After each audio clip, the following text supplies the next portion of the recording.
Assalamualaikum warahmatullahi wabarakatuh.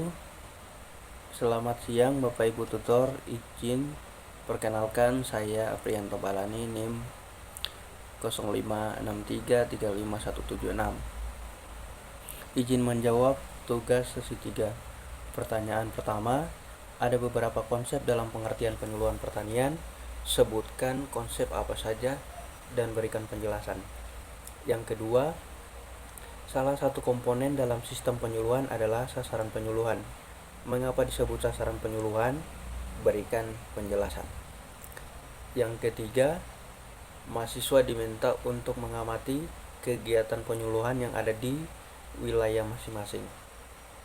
Identifikasi apa yang menjadi tema kegiatan penyuluhan dan siapa yang menjadi sasaran kegiatan penyuluhan tersebut. Bagaimana karakteristik sasarannya? Bagaimana deskripsi kelompok tani dan organisasinya? Sebutkan nama organisasi, jumlah anggota, alamat, visi, misi, struktur organisasi, dan unsur-unsur organisasinya. Pertanyaan yang pertama yaitu penyuluhan pertanian memiliki beberapa konsep utama, yaitu 1. Penyuluhan sebagai edukator. Penyuluhan pertanian merupakan proses pendidikan non-formal bagi petani agar mereka memperoleh pengetahuan, keterampilan, dan sikap yang lebih baik dalam kegiatan usaha tani. Melalui penyuluhan, petani belajar cara meningkatkan produksi dan kesejahteraan. Yang kedua, penyuluhan sebagai proses perubahan perilaku. Penyuluhan bertujuan mengubah perilaku dari cara tradisional menuju cara yang lebih modern dan efisien. Perubahan tersebut meliputi pengetahuan sikap dan keterampilan petani dalam mengolah pertanian. Yang ketiga, penyuluhan sebagai komunikator atau informator. Penyuluhan adalah proses penyampaian informasi, inovasi, dan teknologi dari penyuluh kepada petani melalui komunikasi dua arah sehingga terjadi saling tukar pengalaman dan pengetahuan. Yang keempat, penyuluhan sebagai proses pemberdayaan masyarakat. Penyuluhan membantu petani agar lebih mandiri dan mengambil keputusan usaha tani, mampu memecahkan masalah, dan meningkatkan kesejahteraan keluarga tani.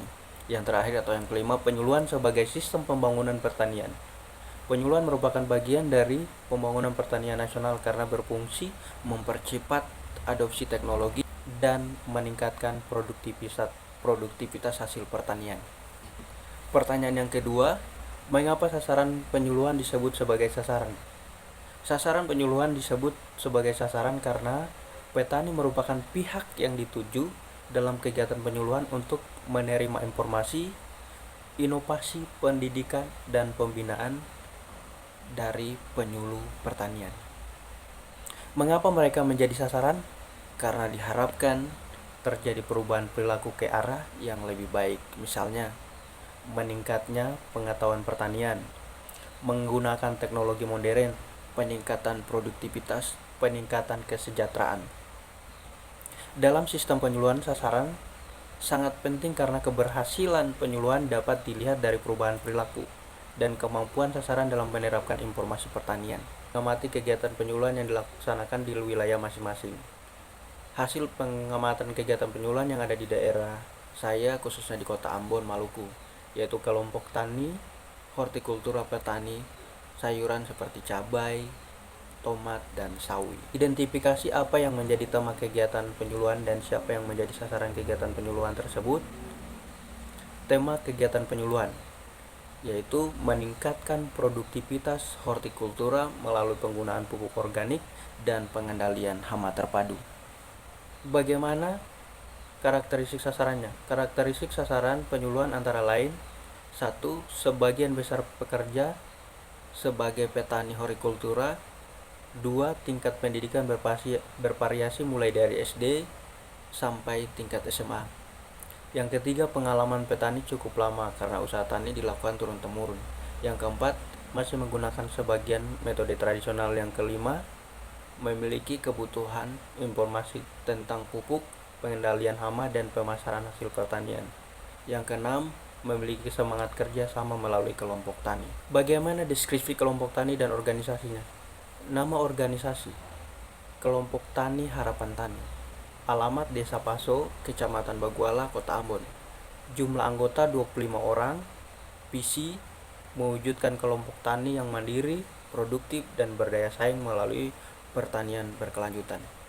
Misi meningkatkan keterampilan anggota dalam bidang pertanian, mengembangkan penggunaan teknologi pertanian modern, memperkuat kerjasama antara anggota kelompok tani. 4. Meningkatkan kesejahteraan anggota melalui hasil pertanian.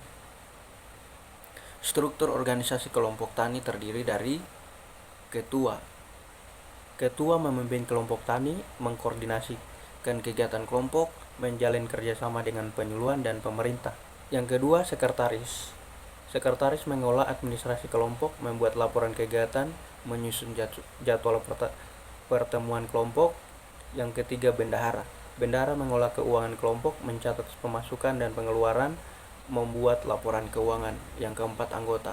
Anggota mengikuti kegiatan penyuluhan, melaksanakan kegiatan usaha tani, berpartisipasi dalam program kelompok. Oke, sekian dan terima kasih.